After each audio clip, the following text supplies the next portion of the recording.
Hey, everybody, this is office hours. You don't have to be quiet here. You can ask all sorts of questions.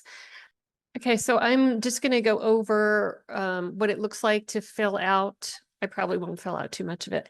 Um, but if you guys have any questions, if you guys have tried to fill it out and run into any issues, and I'll talk about the process in general. So the application is open. We sent out an email on Friday to everybody so that it had the link to the application. The application is hosted on the Dealum platform. And with the Dealum platform, we're able to have a set of basic questions, and then we can add newer, deeper questions as somebody progresses through the process. So, and I don't have all of my dates in front of me. So the AngelNV education starts for the angels on January 13th. And that's a half a day, and they're not going to go into the Dealum platform at all. We're making the applications due on January 2nd. So that gives you plenty of time to get an application started. You do have the ability to go in and modify your application, just like we're going to have newer questions as you progress through the process. You can modify what you've put in there already.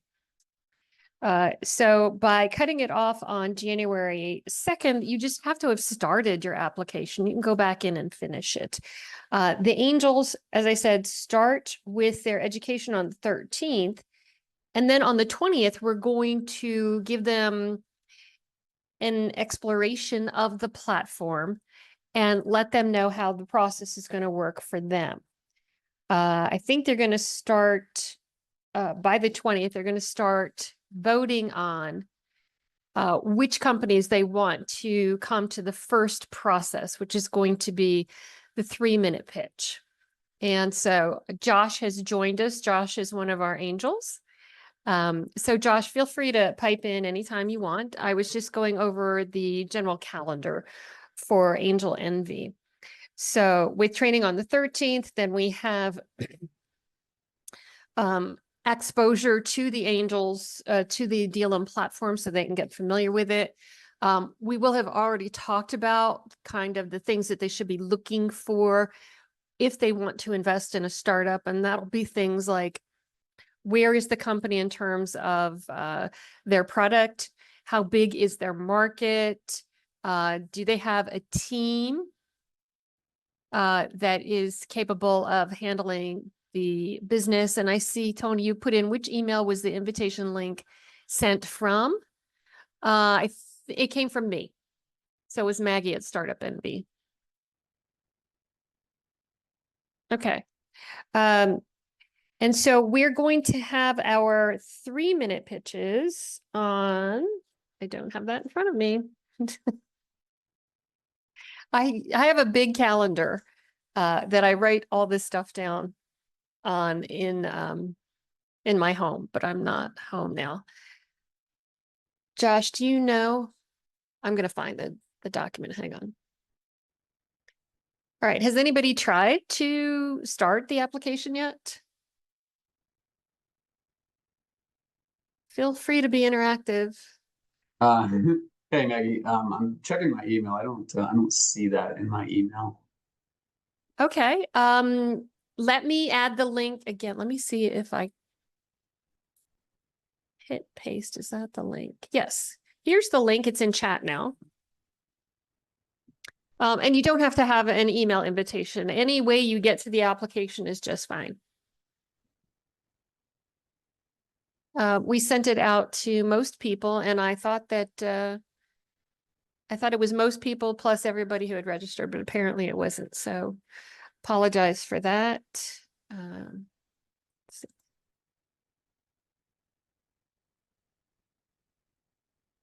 Okay.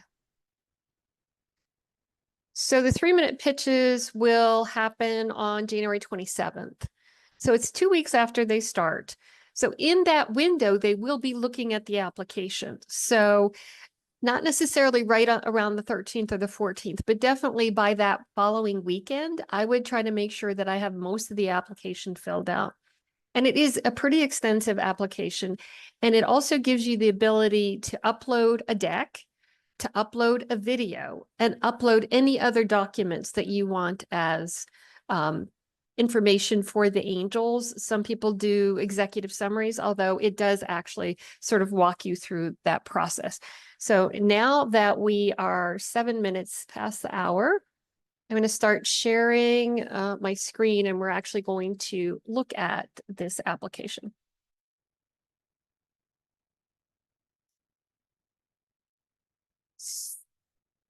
So, is it sharing? All right. So here we are with AngelNV 6. The deadline is January 2nd. For those who joined a little bit later, the reason that we make it January 2nd is that's the day you just have to have it started, and then you're able to go back in and modify your application.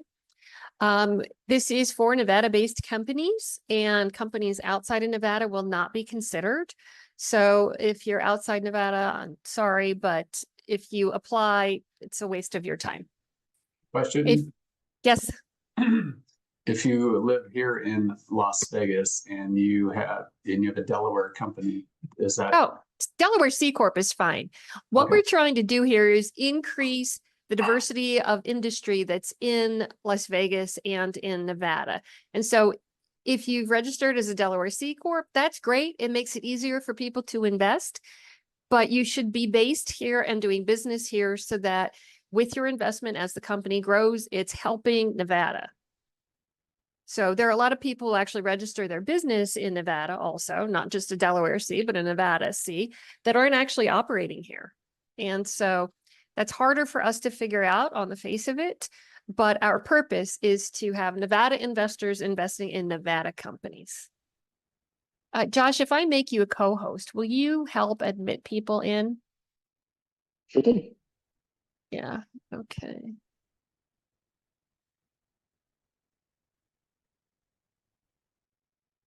Great. Thank you. Stevie. Oh, hi, Maggie. Hi. Hi. Yeah, thank you for the link earlier you sent to me. I have a question about the Nevada, doing business in Nevada. Our companies, I live in Las Vegas, and my partner, he lives in Seattle, Washington, but our company is registered in California. Is it? Yeah. So I mean, it's all remote because we're a software company. But we were planning to transfer assets to Nevada anyway, but but then I kind of found out about this program late. Is it still possible that we could register in Nevada and then transfer assets? I know there's a diligence process, so I just want to be upfront. Like, is it worth our? Is it Well, still it possible that we doesn't can take do you very long at all to register Right. as a foreign corporation in Nevada. You can get it done in about 20 minutes. But Yeah, the that's why. point is, are you going to be your software company? So ostensibly, over time, you're going to add more software developers. You're going to add customer service people. Correct. Where's that going to happen? That's really the question. Right. I mean, If you plan to remain distributed and be all over the place, that would be something that if you got to the finals would come out in due diligence and would affect the vote in all likelihood. okay. I mean, nowadays the software world is groundless, right? It's everywhere. But we have to. I mean, I'm based here. I'm one of the founders, and but the whole purpose of it was that I wanted to stay within this Nevada tech ecosystem and kind of promote it within here. We don't, right now I'm kind of also helping with the development as well too. We're also doing product strategy. I don't know how to answer that question, but yeah, if possible, yes, we'd like to source from Nevada and Las Vegas locally too as well. Okay. Yeah. Then I would say go ahead and apply. It's going to take you maybe an hour. That's if you have your ducks in a row, right? If you already have a deck, maybe you already Yeah, have a video. So that kind of stuff. So let's just sort of plunge in here. Okay. If you've applied to any other Dealum applications or deal rooms, It's going to be really easy to transfer that information over. I'm going to bet that most of you have not done that. It's going to be probably a small percentage. So we would hit continue. And oh, look, I did this as a demo a while ago. So let's create a new company profile. All right. Your brand or trade name. So it's step 1 of 9. Okay, so it can be kind of extensive. So what should our company be today? I'm hungry. Also, you should know that retail and restaurants are not likely to get, well, actually, in this setting where we have a bunch of different people who all have an equal voice, then it's possible that consumer-facing goods and restaurants might make it farther than they would if you were pitching to FundNV or 1864. Those funds have a thesis, and the thesis does not include customer-facing products and services. But here, since you have a lot of new investors with different experiences, then it's possible that a consumer-facing product or service would make it to the finals. Just so you know. So maybe I shouldn't be Burger Heaven. Maybe I should be Burger Platform Software. I just make those menus that look like hamburgers. All right, you can add your company logo. We're going to assume that you're here in Nevada using dollars. If you can do a one-liner, that's a required field, and there are several required fields. But it doesn't mean that you have to have the answer right now, I don't think. All right, so a descriptive sentence. We keep all your menu items in one place. This will not make sense. Pop your website in there. The angels do like to look at them. If you have an AngelList profile, include that. Likewise, Crunchbase. We know that not all companies will have this. Some may have one and not the other, and a lot will have neither. Is your company registered or incorporated? Okay, so you should have a business. And we've told you several times that we're only going to invest in C corporations. They don't have to be Nevada C Corps. They can be Delaware C Corps. They can even be California C Corps. But we're not going to invest in an LLC. So you would have to switch over from being an LLC to being a C Corp before that investment would be made.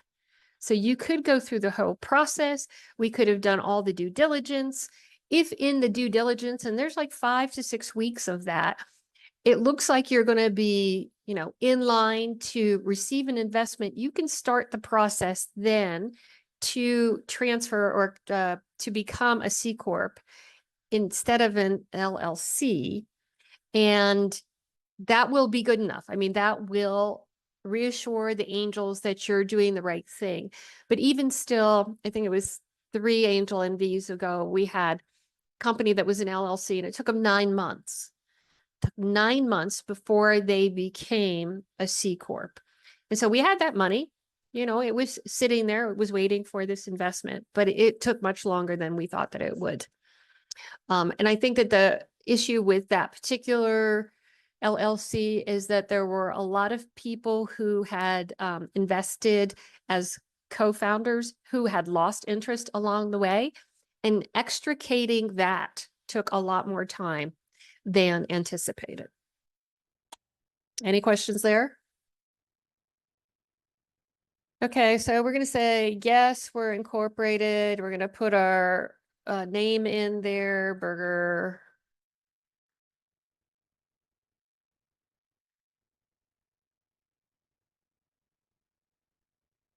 Registration date. So what day did you incorporate? This is a day that you would know. It is important to you. So let's say we incorporated on Cinco de Mayo. Legal entity type, C Corp, we'll just say Nevada C. All right. Is it a subsidiary? It doesn't matter. You tell us yes or no. If you are a subsidiary, then the questions will come up as to which entity are we inviting or investing in? And so you have to be able to answer that. If one entity has IP and the other one doesn't, if a company that we're investing in is not the one with the IP, that could be a problem. And you should know that going forward, that other investors are going to have an issue with that.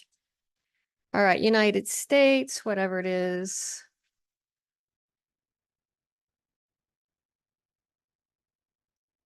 You don't have to be from Las Vegas. You can be from any part of Nevada.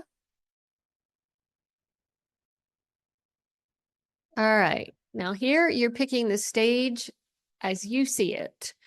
So many people think they have product market fit when they really don't, but you can select that. Idea stage companies have not made it to the finals in a couple years. So I think that's a product of our angels getting a little bit more sophisticated, and just the temptation that when you're looking at 5 or 6 or 7 companies, that the ones who have revenue have a better chance of success than the ones who haven't entered the market yet. So, but it's not a disqualifier because they have in fact won investments from AngelNV. So we'll say we're at the seed stage. You get all of these to choose from as part of your industry. So you could be e-commerce and retail and healthcare, diagnostics, let's say wellness. Okay, so that is a combination that would make sense, right? So you're offering some sort of supplement. You're selling it online, you're selling it in stores, or you're selling it at farmers markets or whatever. So you can pick 3 things that help to describe the type of industry, but don't worry, you get to actually tell us what your industry is. Okay, so select 1 to 3. I am just going to be a software company that does software and services. Okay, if I close that, does it take it? Yes, it did. Okay, customer focus. So are we B2B, business to government, business to consumer, business to business to business, or business to consumer, or C to C? I don't even know what the hell that is. Consumer to consumer? How are you in business?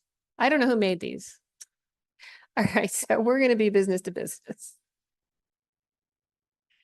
All right, video link. So you can make your own video. It looks like we're requiring this. No, we're not. Okay, so it is not a requirement that you send any sort of video, but it's there for you if you do want to.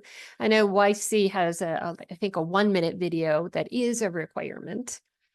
High quality logo. And this, if you get into the finals, we'll be doing social media posts, and we want your logo and your website so that we can refer to you. So this is where you're going to add your high quality logo. I don't think it's required at this stage, but as you get into probably the top 10, do we 10? We do 12.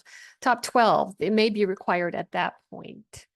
And I didn't know they were doing this, create a beautiful logo with Dealum's partners. This is new to me this year. I didn't realize they were doing these partnerships. So far we have filled out everything that we can on this page. We can say save. I think we can still move on.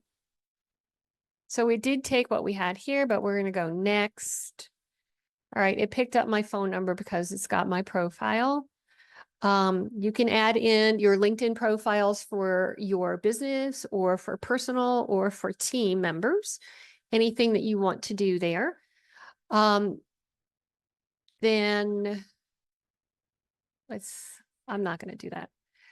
The role in the team. So the person who's filling out this application, what is your role? And you can check founder. Okay, and so now it has actually assigned me that title down here as a team member. All right, relevant experience. Again, this is one of those things that if you want to get an application in quickly, you don't necessarily have to fill this out the first time around. but it is something that will come up if you get to the later stages. Any questions so far? Okay, and just because it says add member 1 of 5, you do not have to provide 5 people. Don't worry about that.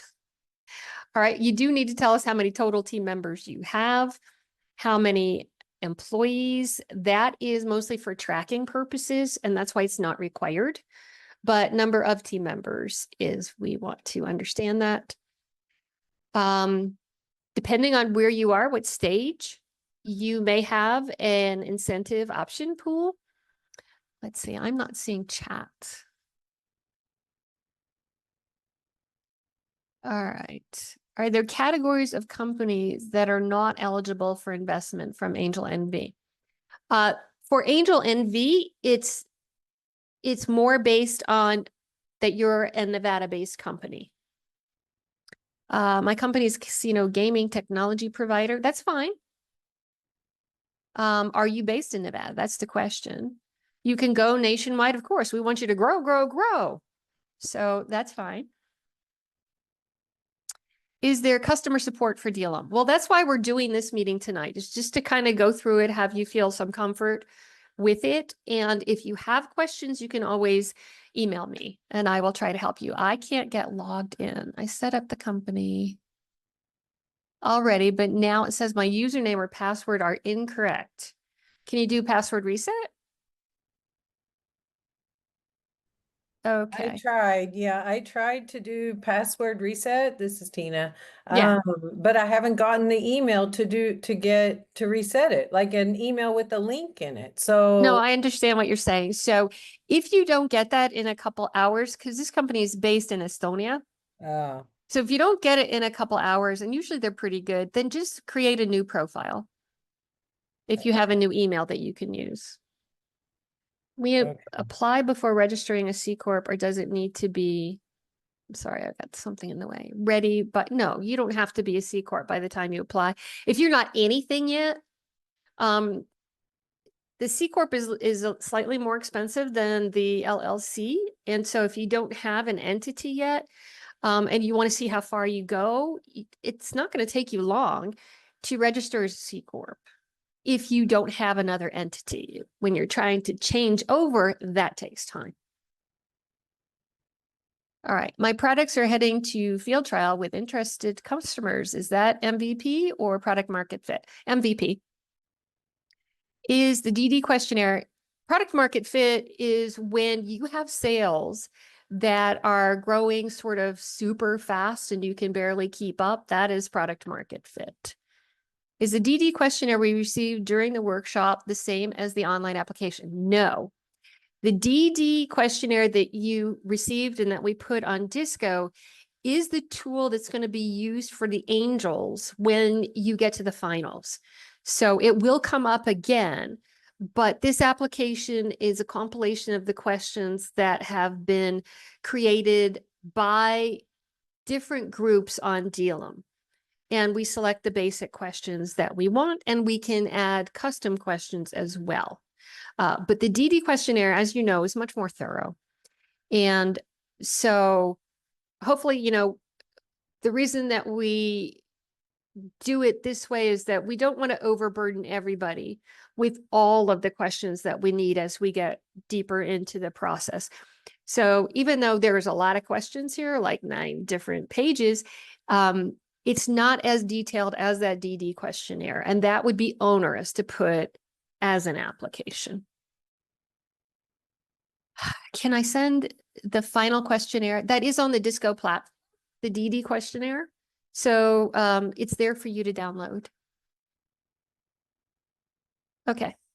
All right, back to the application. Josh, any thoughts? No, this is actually my first time seeing the backend from the founding community, so it's kind of fun.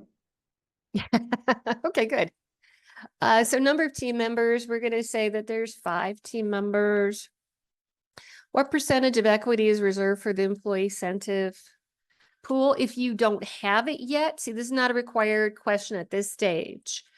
So if you don't have it, you would just say don't have yet. So it's going to be, if you don't have it, you're not going to know, right? 4 years, 1 year cliff. Amount of female co-founders in the core team. I'm wondering why we asked this. Let's say there's one. All right. The makeup of the company's board of directors. Again, this is something that an early stage company may not have. They may not have a board of directors. So that's why this is not a required question, and you can just fill it out with whatever the current state of affairs is. And this one, you could just go NA. Right now, the board is just 2 founders. I don't know if there's spell check on here or not. We're forgiving. Why are you the team that will make this company a success? All right. So this is a question that the angels are really going to want to read, because they're going to be perusing through these applications, and there could be more than 50 of them. And so this is where you kind of want to stand out. You want to be making a good impression with your application.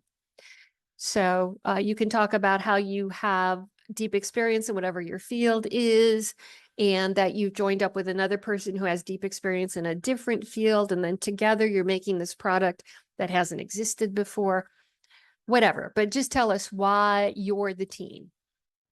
Do any key team members have other businesses or educational commitments that may limit their involvement, either now or in the future? So this is a possibility.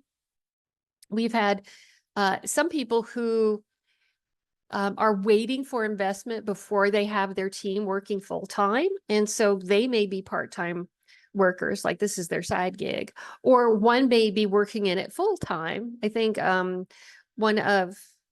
won last year? Josh? Oh, it was BuildQ. So 2 years ago, there were 4 co-founders. One was working full time, and the others were getting closer to full time. But with the investment, they were able to all work full time in the business.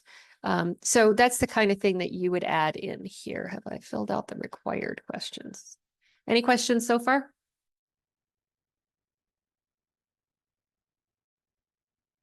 Oh, apparently I did not fill in everything I needed to. Oh, okay. Co-founder.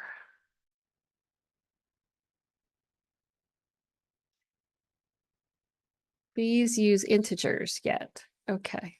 0. All righty. This is critical. So we're getting into the real meat of the application.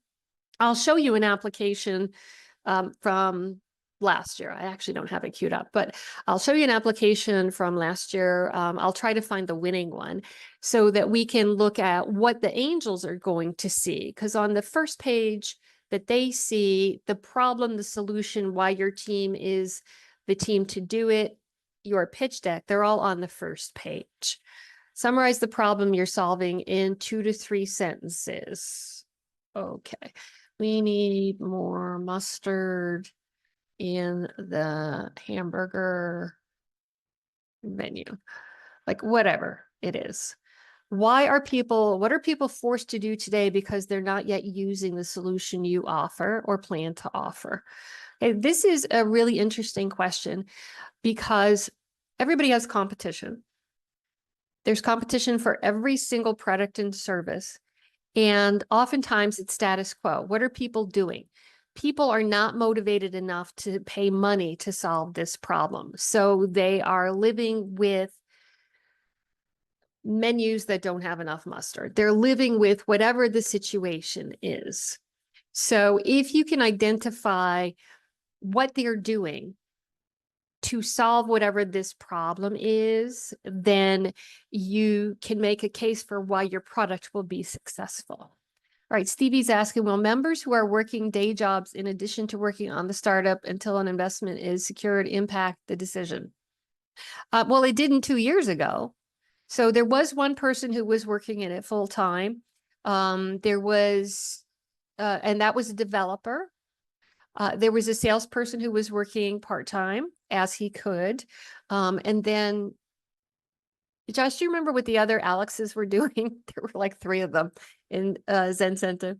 I think they were still at that point working for a competitor now. I think you may be right. Yeah.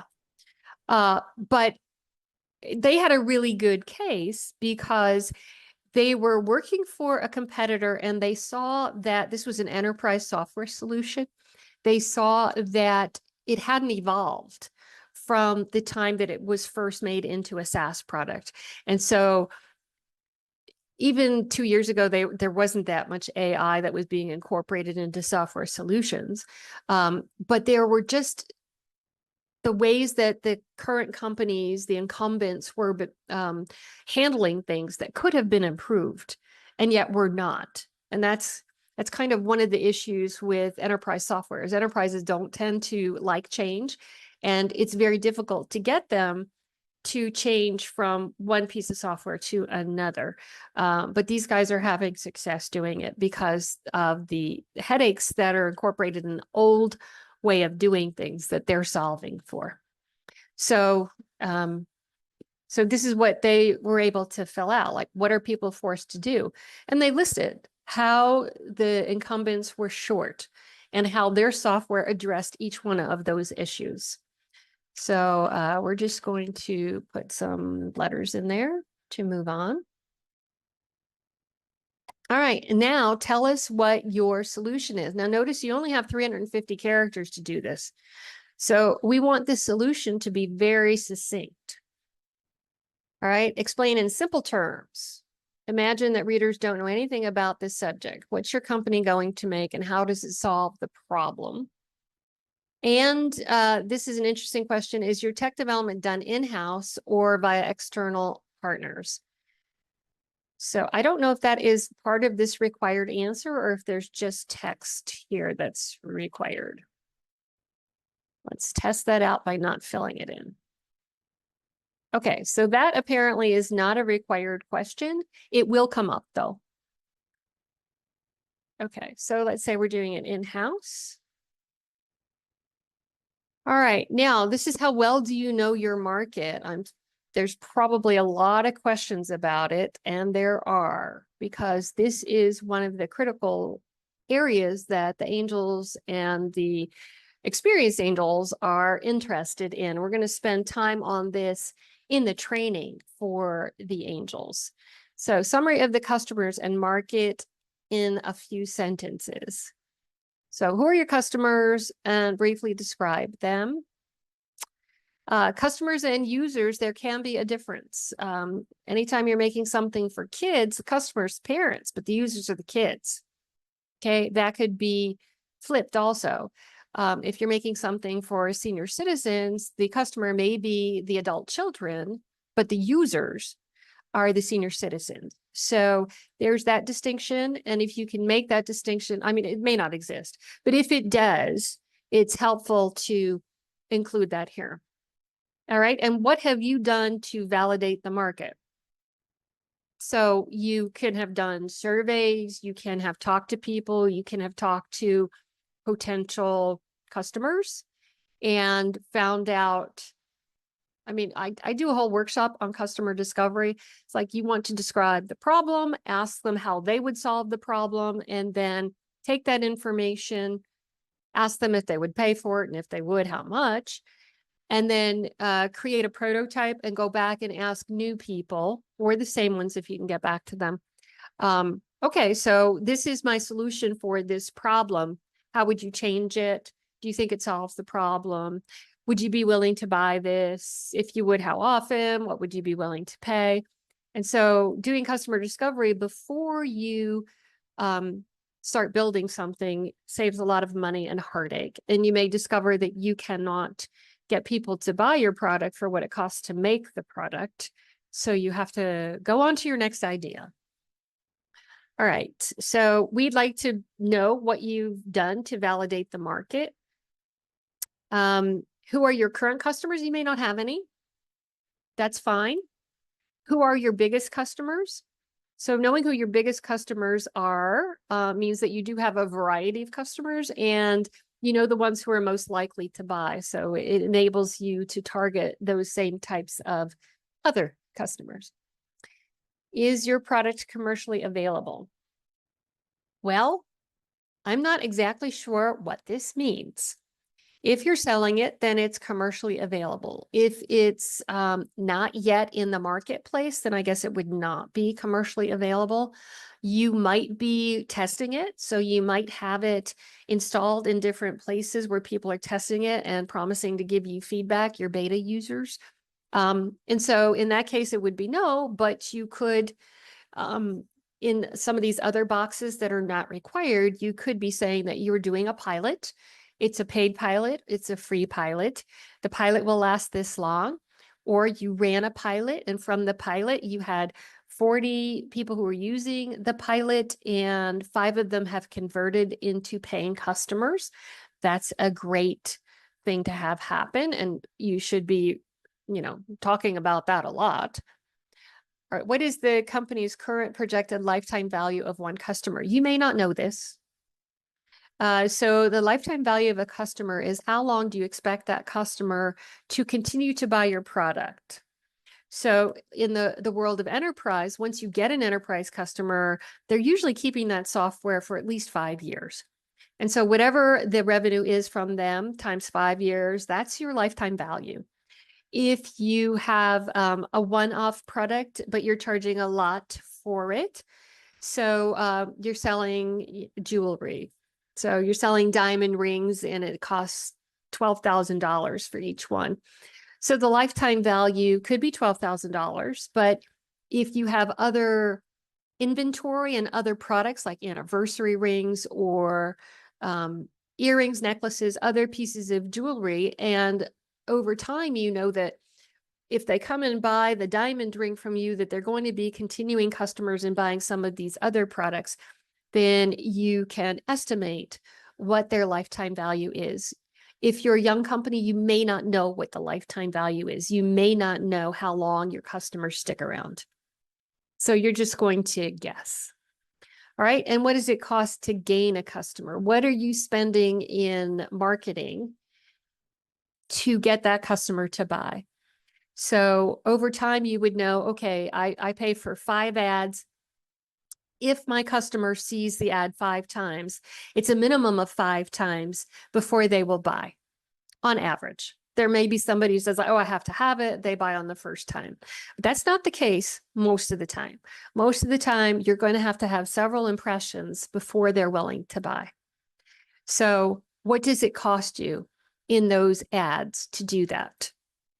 So customer acquisition CAC is something that we like to see, but you may not know it.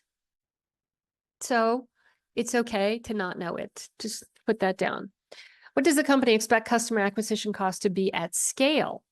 So at scale, when you have more users, you have more word of mouth, your customer acquisition cost goes down if you have people talking about your product, because you're not having to pay them to do that. So your CAC can go down over time. So that's what they're asking. At scale, when you feel like you're producing a lot and you've got customer base, what is your acquisition cost going to be then? How did you estimate the market size? So if you do have research, you can put that in here. If you really should know your sources. If you did do research, we want TAM and SAM to be researched existing sales. So for an investor, understanding the total market and the available market mitigates risk. And it lets them know that you're playing in a market that is large enough to support the return on investment that they're looking for. So very early stage investors like angels are looking for 30 to 50x return. And so the market has to be big enough that you can grow, because you're going to have a very small percentage of the marketplace to begin with. But over time, if it's a scalable idea, you're going to gain more and more market share. And the market has to be big enough to support the return that they're looking for. So we have a company from way back when, and it was a gal who was an expert skier and snowboarder. And so she created a line of skis and snowboards for female shredders, very experienced skiers. They would not be your beginning skiers who would want these skis. It's a very narrow market. So she did have investors, but her investors were people who were very interested in this sport. So she had a lot of female backers because her product was directed at females. But she could not gain venture capital because the market for female skiers who are at an expert level is really tiny. So that's why understanding your market and your total addressable market and your available market is very important. So SOM, the obtainable market, we teach, and a lot of you have been part of our program. So we teach that for SOM, we want to see an estimate of your revenue for a time-bound period, 3 to 5 years. So the first two are researched. They're existing numbers. We can base our decision on reality. And then for the obtainable market, you're making a guess, but your guess should be reasonable. There should be logic behind that guess. If you're asked, okay, how did you calculate the SOM? What's the compound annual growth rate of your total addressable market? This is just pure research. You can find out this information. What do you predict your market share will be and why? And so this is one of the ways that the angels can determine how reasonable you are about how quickly you're going to grow and what your expected revenue is in 3 to 5 years. All right, what's unique about your value proposition? Once again, we're asking, why is your product different? Why are people going to switch from doing whatever it is they do now to solve this problem? So in some cases, you could have excellent customer service. In other cases, it's 10 times, Josh, I always get these confused. 10 times faster, 30% cheaper, or yeah, I think that's it. 10 times faster. Yep. Have I screwed it up? No, I think that's it. Yeah. Hang on one second. I got a cough. Okay. What's the competitive advantage of your company? These two questions are pretty much the same. However, your value proposition could be targeting a very specific customer group, and the competitive advantage of your company may involve your customer profile, or it may just be product specific. Why would your business be hard for someone else to duplicate? So some people call this moat. Like, so if you're providing some sort of service that Uber or Lyft doesn't currently provide, but they could, what stops them from doing that? So that could be a big bad competitor that has a lot of money, deep pockets, that could just put you out of business. On the other hand, you have like somewhat adjacent competitors where it might be easier for them to just buy you. And in that case, that's an attractive proposition. All right. And then they're asking to list your competitors. And when you're doing this, you should be, if you're an expert, you may know exactly everybody who is your competitor.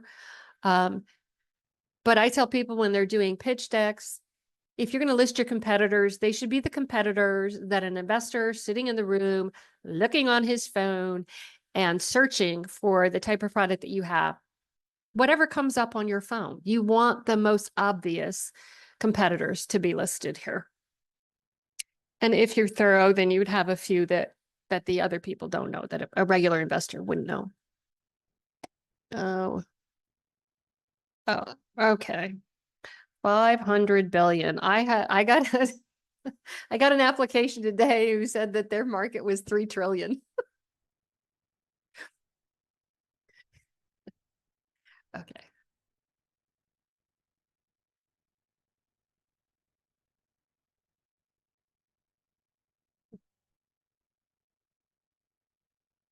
Growing.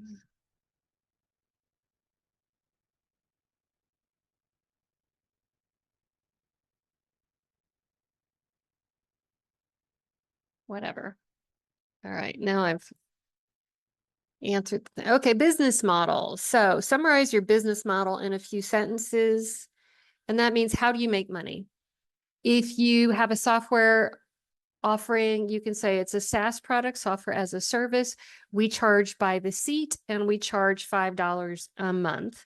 We're targeting SMB, small, medium-sized businesses, and expect the average customer to be in this range per month. Okay, so that was a lot of data in one sentence, kind of a run-on sentence. So this is a summary for your short profile. So that will show up on that front page. Okay. Business model. We sell add-ins to software to make.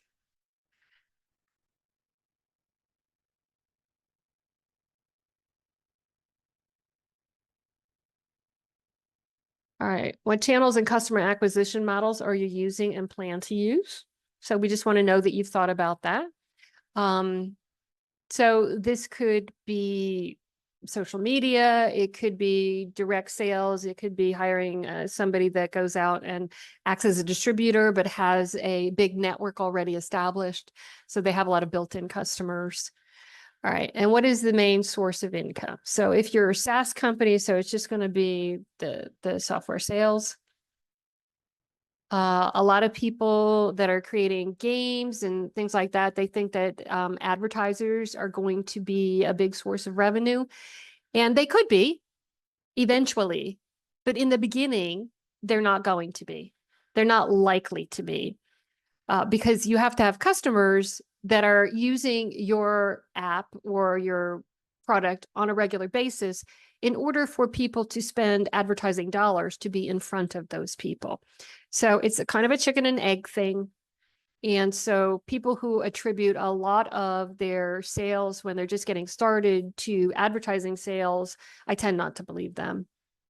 But that's just me. All right, how much revenue has your startup generated since its inception? So let's just say 0. You are going to have to put a number in here. Annual revenue 2024. So this is 0, 0, 0. Whoops. The down arrow does not work. So you have to click into these things. Annual revenue forecast. Okay, so we're going to be realistic and we're going to say, okay, we're going to have $300,000 in revenue in 2025 and maybe 450, 2026, 2027. We expect to be doubling at that time because we found product market. Oh, there's a lot more here that we hadn't gotten to. All right, monthly recurring revenue. This is recurring. Okay, so if you're up and down a lot, you want to pick like an average over 3 months. Recurring revenue is good. Recurring revenue, if you're with a SaaS type of business model, means that you have customers that are staying for a while. Is there a sweet spot for monthly recurring revenue for SaaS?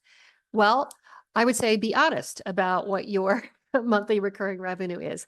The fact that you have monthly recurring revenue is good. So it depends, where you are on your trajectory. How long have you been in the marketplace? Okay, so monthly recurring revenue right now it's 0. I don't think that this is a required field. Current monthly burn rate. Okay, well, we're really lean, so we're only burning $5,000 per month because we're not taking salaries. We're just working at it and cranking it, doing more customer discovery, working on the UI, whatever. If you're cash flow positive, you would use 0. But it's revenue minus your costs. So if you are not making enough revenue yet, then your burn is however much you're putting out there that you're not making in revenue. What is the company's current annual customer account churn rate? So you may not have that. Okay, it could be 0%. So whatever, these are huge numbers. So okay, but you do have this option down here. Not sure, don't know. Okay. Cash on hand. So cash on hand, divided by your burn rate equals your months of runway. So we could technically figure this out ourselves, but this is something that you should be monitoring, especially as you get deeper into your fundraising process. If you know what your runway is, you know that you have to be out doing fundraising before you run out of money. So cash on hand, months of runway. Has the company received any funding or investments today? Yes or no? So if it's yes, we're gonna want to know what the funding was. So if it was friends and family and they gave you 50K to get started, you can put that in. And then if you had like a pre-seed round or an angel round and you took maybe 250,000. All right, so that is enough information right there. FFF, we know that's friends, families, and fools. And angels, you could tell us like New Mexico angels, whatever. It's not that important for this first round. We would get into it more if you progress further along the process. All right, how much has the company received in grants? So if you're doing some technical stuff, some health stuff, or maybe you're going for a defense product, you might have some SBIR grants or other types of grants. So these are non-dilutive funding sources. So how much have you been able to bring into your company that is not giving away any equity? And so I think in this product, we're not going to have any of that. Where have you raised non-dilutive funding previously? So if you had, this is a question about which agencies have you been going to and getting funding from? So it could be National Science Foundation, it could be NIH, it could be the Defense Department, the Defense Logistics Agency. There's a bunch of different agencies, and you would just list this here. What type of investment instrument are you using for this raise? So if you're undecided, you can click that. We prefer safes. So that's up to you. A safe is a simple agreement for future equity. It means that we don't have to place a value on the company. And so you don't really know yet what percentage you're giving away. It'll be determined when you do have a priced round. So how much are you looking for? You should definitely be looking for capital. Otherwise, it's kind of like you're kissing your sister. There's no reason for you to be taking all this time to fill out this application. All right, capital seeking. We're looking for 750. All right, and we'd go as high as $1 million. Do I have enough zeros? 1, 2, 3, 4, 5, 6. Okay. All right, do you have a valuation cap? You can say open, but at some point there will be a negotiation. Oh, Tone got lost and now he's back. All right, so valuation cap. So let's say we want to be 3.5 million. 1, 2. Oh, sorry. Doesn't like that. So an integer. Instrument discount rate, we're going to give a 20% discount for our preferred share. Well, to whatever's going on. How much of the current funding round have you already raised? So if we were looking for 750, maybe we've raised 200 so far. And when do you intend to close this round? This, you'll have to fill it in, and it may be a moving target, and that's okay. So you could say June 1st. I guess you could say 6/1. Is it going to let me? All right, let's just make it May 1st because I came to it faster. Do you have a lead investor? Okay. I'm looking for a lead investor. I don't have one, or I do. Are you currently applying for any other kind of funding? So government programs, whatever. So yes or no. All right. And what are you going to use the funds for? And how much runway does it give you? So we expect to be able to survive for another 18 months with this investment that we're looking for. So the 750 that you're looking for. You don't have to think in terms of the 200,000 that is the minimum first place. 18 months of runway and finished product and get to enterprise customers, whatever. So whatever you think that you can achieve with this amount of funding that you're looking for up here. Do you plan to raise money in the future? So do you have an exit plan? Do you know how many rounds of funding you're going to have in order to get to where somebody is either going to want to acquire you or that you could possibly go public? So let's just say yes. When are you planning to raise it? It could be like in another year. So we'll say June of 2027. Right. Outline the cap table. Right. I'm surprised that we asked this question because this is usually for a later round. So I would say you can leave this blank if you want to. If you have the information, that's great. All right. You can add financial statements. So this is where you can upload them. So if you have a P&L from the last quarter, you can upload that. Whatever, if you have plans, like you've done a budget, you can do that here too. All right, step 8. What milestones are you planning to reach with the current funding round? Okay, and so they give you some examples there. Customer acquisition, getting the IP buttoned down, adding a new product line. So you can be as detailed as you want to be, but again, this is something where as you get further in the process, this will be looked at more closely. What are the risks? What steps will you take to mitigate them? I love those open-ended questions. Okay.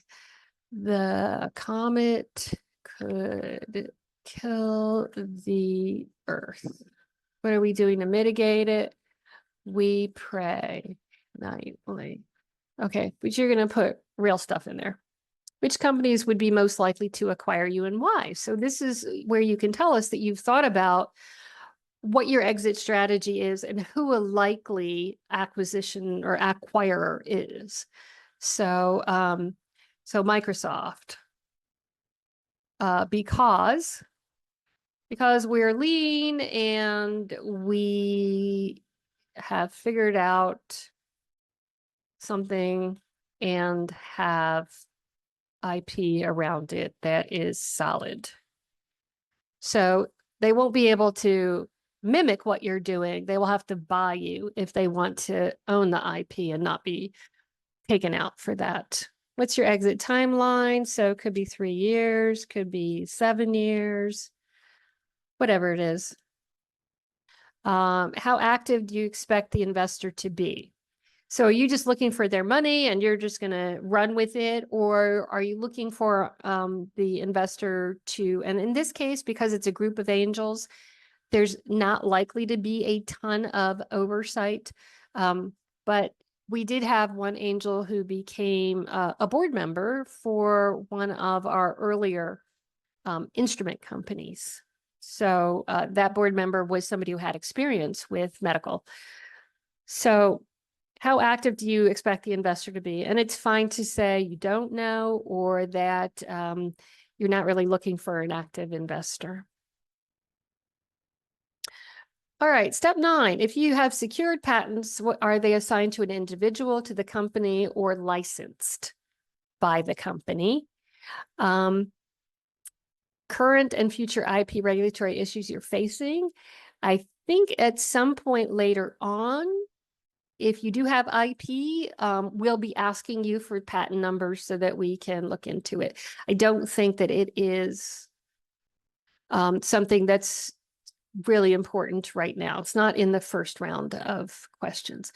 Does the company depend on any IP that does not wholly own or that has not been exclusively and indefinitely assigned to it?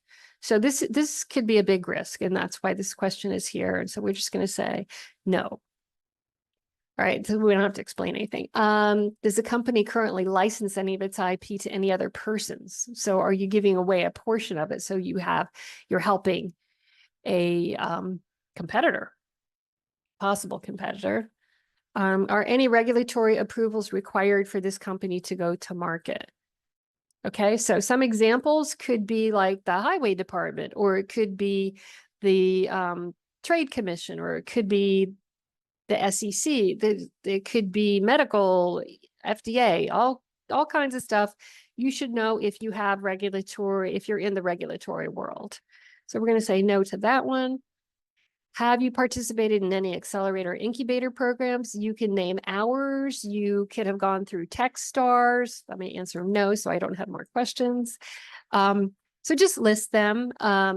Because if you have gone through, let's say, Generator, we know that you've already taken an investment. If you went through Zero Labs, then you haven't given up any equity. So just let us know what you've done so far. I see a question, and what if we're patents pending and not granted yet? That's fine. I would put in that you've got a patent pending on, it's a utility patent or the other kind of patent. And again, for this first round, it's probably not that important. If you get to later rounds, then there'll be questions about, okay, when did you apply for the patent? Because there's certain timelines that you have to meet. So, I mean, yeah, just tell us what's going on. All right, which customer could we potentially reach out to for a due diligence assessment about your company? This question does not belong in this first stage. Neither of these do. So that is truly a due diligence thing. And you will be asked that later on. I'll have to see if I can go in and remove these questions. All right, and then you can upload your pitch deck, and we'd love to see it. The angels are going to be looking at those pitch decks. Okay, and then any other additional files that you want to put in there? Maybe you have an executive summary, maybe you have resumes of your co-founders that you want to put in there. But you have the ability to add these things, and then you would hit submit. All right, if we need regulatory approval, what if we're, okay, you need regulatory approval in some contexts and not in others. All right, you have the gaming control boards, yes, for physical operation, but for online services, we don't have these same requirements in all jurisdictions. All right, so you bring up a lot of issues there. So one is, okay, you know that you don't have regulatory requirements in all jurisdictions. So it may be easier to go to market in those jurisdictions where you don't have those regulations. So demonstrating that you know this about your market is good. If you are going to be in Nevada, and we hope that you are, and you have the gaming control board here that you have to deal with, it's just a question of telling us that you know that you have these regulatory things that you're going to have to go through. And you may have already started with your product or service, and so you can talk about that. Okay. And if you have a medical product, then you're going to specify what kind of device it is, whether it's the internal type or the external. The internal has a lot more, you have to do clinical trials. If it's an external thing, I don't think you have to do the clinical trials. I'm not an expert on medical devices, but I know that there is a difference. And, oh, look, there's more options for you to produce a winning pitch deck. I don't know that I would go with that. Okay, so, and then you'll hit submit if I've answered all the questions. And it says, are you sure? And yes, you do. If you're not certain, you go ahead and submit it. And then you have the ability to review it and make it different. So now let's see. Application details. I'm looking at it as if I am the founder. So I can update the information. So this would allow me to go in and change it, I believe. All right, so I'm going to stop sharing for a second so I can find you last year's winner. Except my mouse doesn't want to work now. Okay.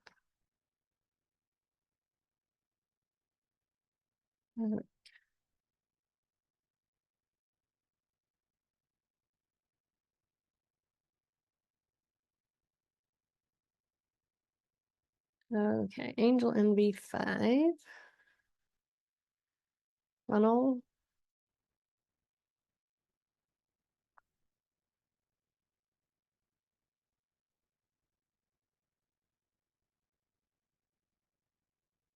Okay, and I will start sharing again, and you guys get your questions ready.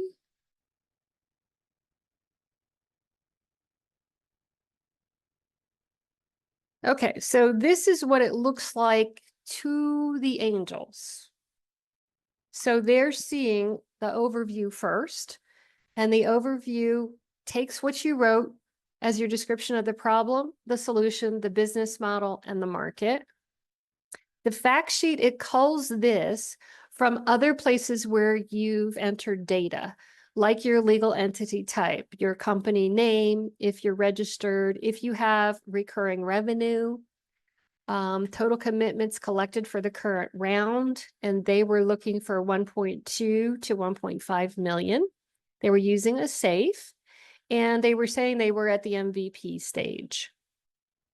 Okay, so it calls all this information, puts it in a really nice and easy to understand summary.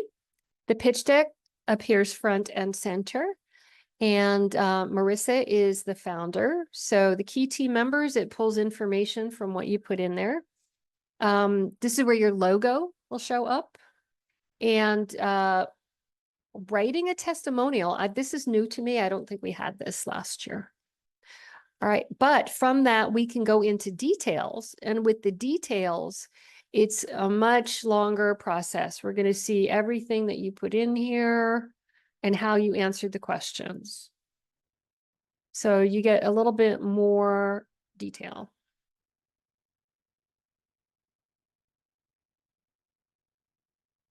Okay, competitive advantage, value proposition. Why is it hard to duplicate?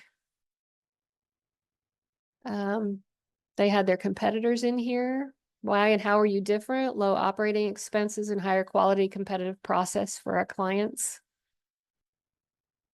The business model, revenue. Okay, see, they were all zeros. So take heart. Monthly burn was 55,000 and they had only 30,000 on hand. That's not a good situation. Okay. All righty. They had a lead investor. All righty. So questions? And if you think it's worthwhile, if I end up getting a lot of questions from people, I will do this again as an office hours and answer those questions and then be open to more.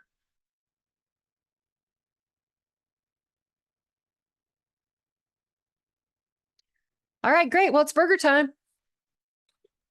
Great job, mate. Oh, thank you, Josh. Yeah. And I'm Maggie at startupnv.org. Y'all know me. I'll put I don't know how many people we have now that we didn't have before, but here's the link again to the application if you didn't catch it the first time.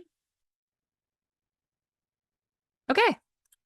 Thank you, everybody. This is recorded and we will get it out to you in an email by Friday. Thank you. Thanks, Maggie. Oh, you're welcome. Take care, everybody.